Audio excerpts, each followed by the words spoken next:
All right, once again, for the last time, as far as discussion is concerned in the subject comparative models of policing, this is the last topic as far as chapter 4 is concerned. No? So once again, if you forgot, chapter 4 is all about international policing cooperation and organization. Okay, so once again, ladies and gentlemen, wherever you are, I hope that everybody are good, and we shall proceed in discussing the remaining topics of chapter 4.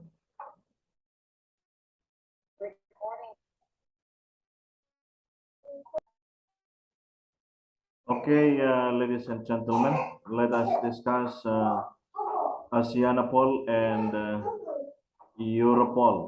No, so Aseanapol and Europol, these are also international policing initiative. No, these are international policing initiatives that may have impact in international policing. But you have to remember that Aseanapol have a specific jurisdiction. That Aseanapol is an international policing body that has been created by members of the Southeast Asian nations, and Philippines is a part of the Southeast Asian organization. Then the Europol is also an international policing body that has been created by European Union, no, or EU, the European Union. Okay, so do not forget that. But remember this: even they were created by specific regions of this world, still they can extend their assistance to those who request uh, law enforcement assistance. No, so let us proceed. Aseanapol means Association of Southeast Asian National Police. No, so do not forget National Police. So baka sabihin nyo, Association of Southeast Asian Nation Police. No, it is National Police. Okay. The first formal to know further about Aseanapol, the first formal meeting of the chiefs of ASEAN police was held in Manila, you see, Manila, Philippines, on the 21st and 23rd of October 1981. Okay? So tignan nyo, the creation of the Aseanapol through its meeting was first conducted in the Philippines. So that is, a legacy to the Philippine history. Next is the basic requirement for a country to become a member of Aseanapol. The country shall first be a member of the ASEAN. As I said a while ago, ASEAN stands for Association of Southeast Asian Nations. This country shall first be a member of the ASEAN, and the application shall be tabled at the conference for approval. Yeah. So the members of the Aseanapol were originally, no, nung unang na-create ang Aseanapol, ang unang members ng Aseanapol, so hindi lahat ng ASEAN members ay member ng Aseanapol at the time. So it was Malaysia, Singapore, Thailand, Indonesia, and the Philippines were originally the countries that have started Aseanapol. Okay? So as of this moment, the current members of Aseanapol, we have Brunei, Darussalam, we have Cambodia, Indonesia, Laos or Laos PDR, Malaysia, Myanmar, Philippines, Singapore, Thailand, and Vietnam. So almost 1, 2, 3, 4, 5, 6, 7, 8, 9, 10. This conference shall be held annually on a rotational basis amongst member of countries. The conference will be attended by the chiefs of police or the head of a police force. So sa atin sa Philippines, our chief of police as the head of the Philippine National Police is the Chief PNP. It is the so-called Aseanapol Conference. It shall comprise of deputy heads of delegation attending the annual Aseanapol Conference. We call it the Aseanapol Executive Committee. So tingnan nyo, kung ang Interpol may mga ganon din Executive Committee, ganon din ang Aseanapol. It is on a rotational basis with member countries taking turns to the host Aseanapol Conference and automatically assume the role of the Secretariat for the current year is the Secretariat of Aseanapol. The Aseanapol Secretariat was fully operational on January 1, 2010. Yeah, so do not forget that. Aseanapol the organizational structure for us to have a more wider understanding. As you can see there, no, as of 2022, the executive director is the head of the Aseanapol Executive Committee. The executive director is the head. Kung sa Philippine Interpol, we have the president. Then we have the Director for Police Services, assisted by the Superintendent for Administration and Director for Plans and Programs. So the current Executive Director of Aseanapol is known as Police Brigadier General Zhao Lintun of MPF. It is your assignment. What is MPF? Anong police force yan? Is that Malaysia? Okay. Then, who is the current Director for Police Services? Superintendent Johnny Getamala of INP, o India ba yan? Then, Superintendent Tang Yik Tung of RBPF. Oh, what is that? Royal Brunei Police Force ba yan? Yan. So, these are the current heads of the Aseanapol as to its organizational structure. Yan. So, ang importante dito, you should remember that Aseanapol is headed by the Executive Director, assisted by the Director for Police Services, Superintendent for Administration, and Director for Plans and Programs. Okay? The next that you should know, he shall present a report of its activities, including, amongst other, issues on financial performance, procurement of works, supplies, and services, and control and management of contracts to the Executive Committee is the Executive Director of Aseanapol Secretariat. So again, the Aseanapol Secretariat is headed by the Executive Director. He shall be appointed by the Aseanapol Conference upon nomination on a rotational basis in alphabetical order for a term of 2 years is the Executive Director of the Secretariat. What is the prerequisite before becoming an Executive Director of the Aseanapol Secretariat? He shall be a senior police officer of the rank of Colonel. Yeah, so the lowest rank before you will be appointed is you must be a Colonel and above or its equivalent. Kaya nga, that is one of the reason why binalik sa military ranks ang ranks ng ating Philippine National Police so that is to align to our international counterparts, especially in the ASEAN, no? So that kasi noon ang colonel is we call it police or senior superintendent. So para hindi masyadong complicated na sometimes it is misleading, then binalik nila sa military ranks yung ranks of our police in the Philippines. So another issue that you should know is they assist the Executive Director of the Aseanapol Secretariat. Nakita nyo kanina, the Director for Police Services, and I hope you remember who, Director for Plans and Programs, then ano yung pangatlo? Yan, yung isa kanina. No, do not forget that. They assist, meron yung pangatlo. Diba? Yan yan. Yan. Yung pangatlo is Superintendent for Administration, but commonly the two directors are the ones that mostly guiding the Executive Director, yung dalawang director. Director for Police Services, then Director for Plans and Programs. Do not forget, no? So they assist the executive director of the Aseanapol Secretariat, the two directors, Director for Police Services, Director for Plans and Programs. So next, what is the prerequisite to become the director of the Aseanapol Secretariat? Kung ang executive director is kailangan colonel ang lowest, dito naman is at least the rank of major and above or its equivalent. Then, of course, to further know what is Aseanapol, as their symbol of the organization is the logo. And let us see the logo so that if you see this, at least you will say, that is the Aseanapol logo.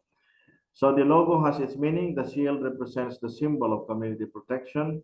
Yellow, ito ay yellow ribbon, the courtesy. Then the 3 steps, top pillar, yan, is the police motto, which is to fight crimes, love humanity, and help delinquents.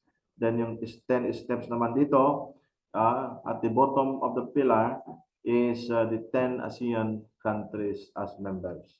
Then yung black na lining dito sa shield is it stands for firm determination. Then itong spray of rice and cotton, yan, it is the symbol of prosperity. So I hope you can interpret the logo of Aseanapol. So yan yun, no? So yung yellow na ribbon dito, color of honesty.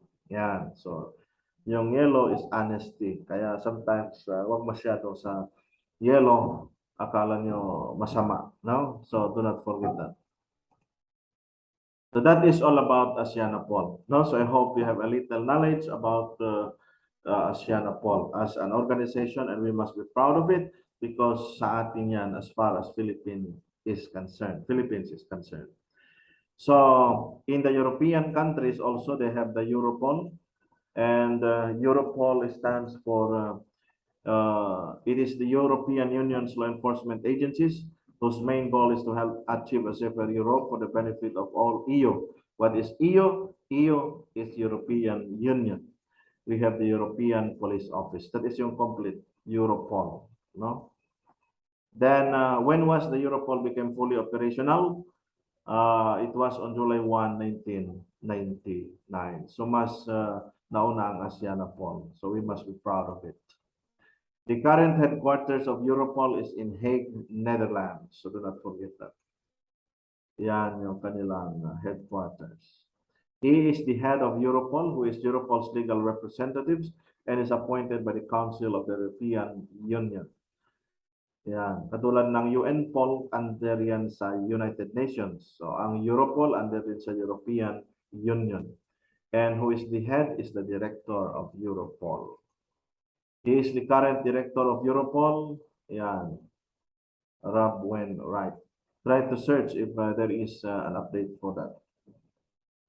They assist the director of Europol is Deputy Director for Operations Department, Deputy Director Governance Department, and Deputy Director Capabilities Department. So talo, no? The current members of Europol, we have Austria, Belgium, Bulgaria, Croatia, Cyprus, Czech Republic, Denmark, Estonia, Finland, France, Germany, Greece, Hungary, Ireland, Italy, Latvia, Lithuania, Luxembourg, Malta. So Netherlands, Poland, Portugal, Romania, Slovakia, Slovenia, Spain, Sweden, United Kingdom. So bilangin nyo kung ilan.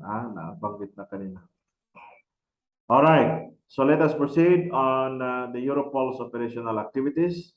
Of course, they have focused on drugs, the operation against drugs, trafficking human beings, facilitated legal immigration, Europol Cybercrime Center, intellectual property crimes, cigarette smuggling, Euro counterfeiting, VAT fraud, value-added tax, money laundering and asset tracing, mobile organized crimes, outlaw motorcycle gangs, kasi uso doon, then terrorism. So it consists of the logotype of Europol, and the symbol in front of it is the Europol's logo. Yan ang Europol's logo. Very simple, no? But it has meaning. Parang Ukraine. Yan. So it is an amalgamation of blue and yellow in the EU color. blue, yellow, superimposed by three angular lines directed upwards is the symbol. No, that is the symbol. So ito yung symbol nila. Yan. Okay. The angular lines are derived from a spider's web, which represents exchange of information, networking, and cooperative nature of their work. Yan, parang web siya. You know? Yan yung Alright. So yan. The symbol of Europol logo. Next. At the same time, each of the pieces that form the symbol of the Europol logo fit together like jigsaw and symbolize. Ano yung sinisimbolize ng jigsaw niya? Yan, yung ganyan. Oh, anong sinisimbolize niyan? Europol's core business, which is analysis. No? Europol's core business, which is analysis. Yan yung logo nila. No? The upward direction of the points in the symbol signifies speed. No, yung upward. Ito. It symbolizes speed, progress, upward movement, and precision. Then the current headquarters of Aseanapol is located in, yan, additional yan kanina. So, where is the headquarters naman ng Aseanapol? It is in Kuala Lumpur, Malaysia. So, let us proceed after Aseanapol and Europol. Let us proceed and know a little about IACP as another international policing body. So, IACP stands for International Association of Chiefs of Police. It is a comprehensive professional organization that supports law enforcement leaders of today and develops leaders of tomorrow. This is a leadership organization committed to advancing professional policing by promoting enhanced practices, cooperative efforts, and the exchange of information among police administrators and other institutions and organizations, known as the International Association of Chiefs of Police. It was the foundation of IACP. When was the year when the IACP was founded? It was in 1893. So matagal na yan. Mas matagal kaysa sa Interpol. The goals of IACP is to advance the science and art of police services, to develop and disseminate improved administrative and technical operational practices, and promote their use in police work, to foster police cooperation and exchange of information, to bring about recruitment and training in the police profession. So nakikita niyo ang IPA or IACP is more on helping its members to develop a professional police force and personnel, no?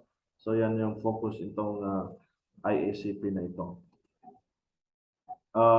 In 1892, he was able to invite 50 police chiefs to explore ways in which they could join together to fight crime and improve police services. He is Omaha, Nebraska Police Chief Weber Sive. So it was Weber Sive of Omaha, Nebraska Police. No, he was a chief of police of Omaha, Nebraska Police. Okay. Then it is led by the executive committee that encompasses the board of officers representing the full spectrum of police executive from across the United States and around the world. Nagsimula yan sa US, that is International Association of Chiefs of Police. They maintains a professional staff and its international headquarters.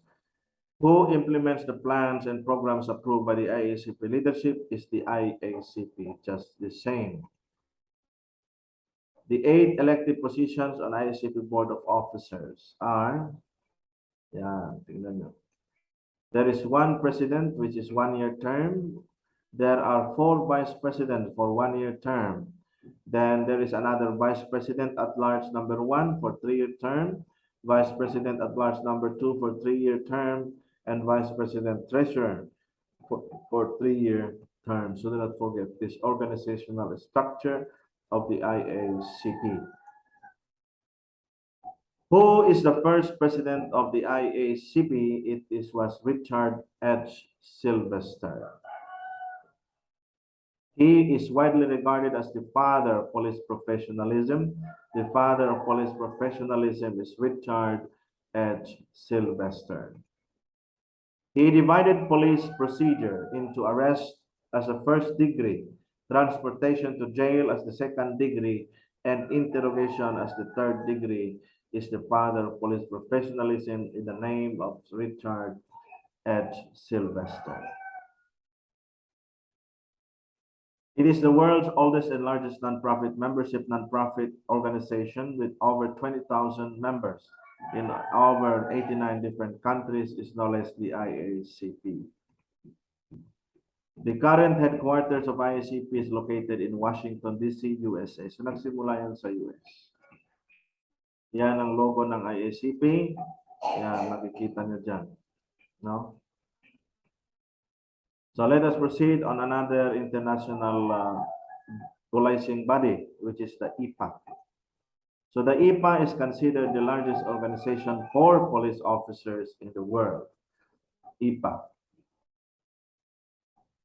IPA is an independent body made up of members of the police service, whether on active yan. Kaya largest yan because active or retired, they can be a member. Without distinction as to rank, sex, race, color, language, or religion. Its purpose is to create bonds of friendship and to promote international cooperation. That is known as the International Police Association. This is the largest and oldest worldwide fraternal police organization, is the IPA. Largest and oldest worldwide fraternal police organization is the IPA or IPA. It was founded in 1950 to create friendly links and encourage cooperation between individual police officers around the world, is the IPA. What is the motto of IPA? Servo per amiceco. Servo per amiceco. What is the meaning of servo per amiceco? Service through friendship. Yeah, so you can apply that also in your life. Service through friendship. Hindi na kailangan maging nigger or beaten so that you will give service. No? Service through friendship. The IPA was officially erected on January 1, 1950. He is the founder of IPA, a police sergeant, and was born in Lincoln in the English county of Lincolnshire, is Arthur Thrope. He died in 2000. Yan, si founder of IPA. Baka na-meet na ninyo si IPA. Yan. Founder. The IPA members as of 2013 is about 413,000 members. And for you to update yourself, you can search in the internet to see as of 2022, ilan na ang member ng IPA. The IPA headquarters is located in Nottingham, England. Nottingham, England. The association undertakes to promote among the police services of all members, to develop social and cultural activities, enhance the image of the police. Yan ang kailangan natin. Enhance the image of the police. That's why through comparative models of policing, then we can benchmark the best practices of other policing models. Foster youth exchange and to facilitate regular exchange of publication. To promote international publication and to facilitate international cooperation. Our IPA members who are elected by delegates at the IPA World Congress for a period of 3 years. How do we call them? These are IPA members who are elected by delegates at the IPA World Congress. We call them the Permanent Executive Bureau.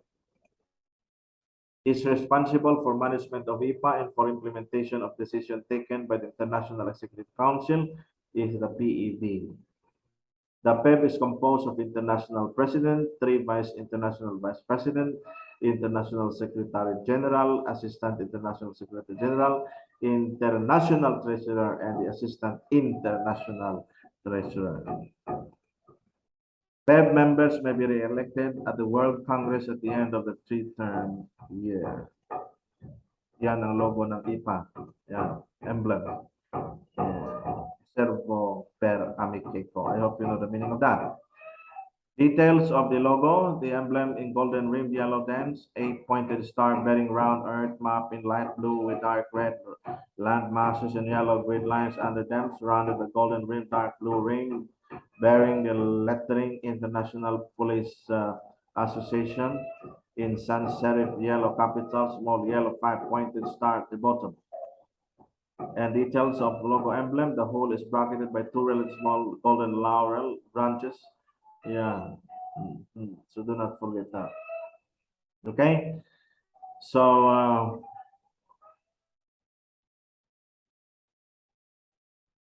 again, ladies and gentlemen, those are the international policing initiatives, cooperation by different policing body in the world, and I hope by learning these international organizations, you were able to see that law enforcement or policing is not left behind. Still, there is a hope that whatever kind or complexity of crimes that may arise in this world, still the policing will not yield to it. No, because we have partners. So example, the Philippine National Police have partners to combat whatever kinds of crimes, whether it be transnational or traditional crimes. So with that, ladies for gentlemen, gentlemen for ladies, that's the end of my discussion as far as chapter 4 is concerned. So I hope you have learned a little that you can use as far as this subject is concerned. So once again, thank you, and be good always. Criminology students, be disciplined always, and see you next meeting. All right, thank you. God bless us all.